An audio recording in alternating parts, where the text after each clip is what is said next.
Hi guys, ఇవాళ నేను kids కోసం ఒక రెసిపీ చేయబోతున్నా.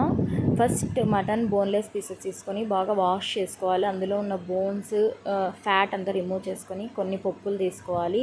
అలాగే ఆ బోన్లెస్ పీసెస్ని స్మాల్ పీసెస్లా కట్ చేసుకోవాలి. చేసుకొని ఫస్ట్ ఆ పప్పులన్నీ మిక్సీకి వేసుకొని అది సైడ్కి పెట్టేయాలి ఆ పౌడర్. ఆఫ్టర్ దట్ అది బోన్లెస్ పీసెస్ని మిక్సీకి వేసుకొని కొంచెం ఉప్పు, కొంచెం చిల్లీ పౌడర్, కొంచెం జింజర్ గార్లిక్ పేస్ట్ వేసుకోవాలా. చాలా తక్కువ వేసుకోవాలి. దాని తర్వాత గ్రైండ్ చేసేసి నుంచి అది గ్రైండ్ చేసుకొని పెట్టుకుంటాం కదా పప్పుల పౌడర్, అది వేసుకొని అది గ్రైండ్ చేసుకోవాలి. ఒక బౌల్లో తీసుకోవాలి. దాని తర్వాత ఒక కడాయి తీసుకోండి. కడాయి తీసుకొని అందులో 2 గ్లాసెస్ ఆఫ్ వాటర్ వేసుకొని బాగా వాటర్ బాయిల్ అయిన నుంచి ఏం చేస్తారు, ఇప్పుడు మనం తీసుకుంటాం కదా ఆ టెక్స్చర్ని అదంతా ఒక స్మాల్ బాల్స్ లాగా చేసేసి ఆ బాయిల్ అవుతున్న వాటర్లోకి వేసేయండి. ఇలా నాకు తెలుగు అంత బాగా రాదు, జస్ట్ అడ్జస్ట్ అవ్వండి అంతే.